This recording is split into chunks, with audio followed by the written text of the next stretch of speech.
An American cockroach, Periplaneta americana, is just going about its business, navigating the damp, dark forest floor. Nothing seems out of the ordinary. And then, without any warning, an unseen force strikes from above. A sharp, agonizing pierce directly into its midsection. Almost instantly, its front legs just buckle. Sudden, total paralysis. The roach is pinned to the ground, entirely helpless. You are watching a visceral panic as its own central nervous system is violently hijacked in real time. It can't move, it can't defend itself, it can only wait. Section 1. The first sting. As we forensically document this biological crime scene, what is so deeply unsettling is that this initial, paralyzing attack, it's really just the preparatory phase. It is a calculated, temporary restraint designed to hold the victim perfectly still for what comes next. Section 2. Meet Ampulex compressa. Meet our assailant, Ampulex compressa, commonly known as the Jewel Wasp. It's barely an inch long, a stunning, iridescent blue assassin found in the tropics. Its reproductive cycle is, quite literally, a masterpiece of dark biology, and it's one that has been preserved with unchanged, terrifying perfection in the fossil record for over 50 million years. Through eons of coevolution, this tiny wasp has adapted to use the much larger American cockroach as the sole living incubator for its offspring. But here is the critical detail. It doesn't want a dead host. A dead host would rot. It requires a living, breathing, but perfectly compliant one. Section 3. The surgical strike. You see, the wasp doesn't simply attack its prey like a typical predator. It operates on it. The procedural perfection of this sequence is just staggering to witness. Step 1, that thoracic sting we just saw, induces a temporary hypokinesia. But this brief paralysis simply opens a window for the true objective. The wasp snakes its stinger up through the neck, physically piercing the exoskeleton and directly entering the host's head capsule to target the cerebral ganglia. Now this is where the science gets truly mind-bending. Groundbreaking research from Ben Gurion University reveals that the wasp's stinger isn't just a syringe, it actually acts as a highly sensitive mechanosensory organ. It actively navigates its way through dense brain tissue. In one jaw-dropping experiment, researchers surgically removed the cockroach's subesophageal ganglion, or SEG. When the wasp inserted its stinger into the altered roach, it didn't just blindly inject its venom. Feeling that the physical brain tissue was missing, it searched the empty head cavity for 5 times longer, actively probing around in the dark for its specific target.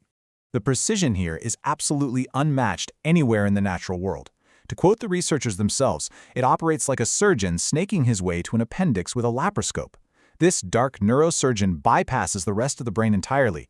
It locates the subesophageal ganglion for one reason, to turn off one highly specific circuit.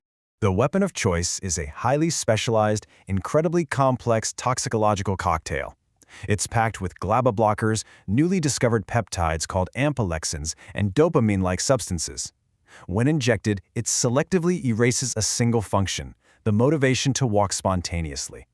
Yet, completely intact are the autonomic reflexes, respiration, and full physical capability. If you startle the roach enough, it can still run, it can still fly. The machinery works perfectly. It simply no longer possesses the free will to use it. The clinical data serves as stark, undeniable forensic evidence of this hijacking. Look at this massive, measurable drop in walking duration for stung cockroaches compared to the control group. Following about 30 minutes of compulsive grooming triggered by the venom, which perfectly anchors the roach in place while the lethargy deeply sets in, it enters a state of total hypokinesia that lasts for days. We are looking at the exact metric of a creature whose autonomy has been completely chemically deleted. Section 4. The zombie leash. Now the true, creeping horror of this neurosurgery becomes apparent. With the roach now completely docile and motionless, the wasp engages in a cold, unfeeling act of preparation. She gnaws off the tip of the roach's antenna and actually drinks its hemolymph, taking a few refreshing sips of the insect's blood to refuel her own energy for the heavy manual labor ahead. Then comes the most disturbing reality of this entire biological crime. The wasp grabs that severed antenna stump in her mandibles and begins to pull. The fully capable cockroach, entirely stripped of its autonomy, willingly follows its much smaller captor. In the exact words of the observing scientists, it follows like a submissive dog on a leash, walking obediently, step by step, to its own doom. Section 5. A living tomb. This grim walk finally ends at the wasp's underground burrow.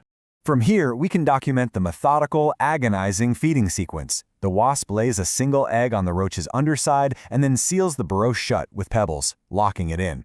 2 days later, a larva hatches, punches a tiny hole through the carapace, and burrows inside the living roach. Over the next 8 days, the larva devours the host from the inside out, methodically. It intentionally saves the vital nervous system and organs for last, ensuring the roach remains alive and fresh for as long as possible. Excreting specialized antibacterial substances to prevent its living meal from decaying, the larva finally spins a cocoon inside the now empty shell. A month later, a new adult wasp emerges from the tomb, ready to begin the cycle again. Section 6. Anatomy of free will. Zooming out from this gruesome reality, we're forced to face some profound scientific implications. We start to realize that motivation isn't some abstract philosophical concept. It's a fragile, literal neurochemical circuit that can be physically disconnected by an outside force. The precise manipulation of GABA and dopamine in the subesophageal ganglion reveals the mechanical, almost clockwork nature of our drive to act. And this is exactly why researchers are studying this venom so heavily today. Understanding exactly how these toxins manipulate monoamines offers immense potential for neuroscience applications, specifically regarding human dopamine research and neurological disorders. Which leaves us with a deeply unsettling question to ponder. If the fundamental will to survive is really nothing more than a chemical switch, capable of being turned off by a venomous cocktail, what does it truly mean to have control over our own actions?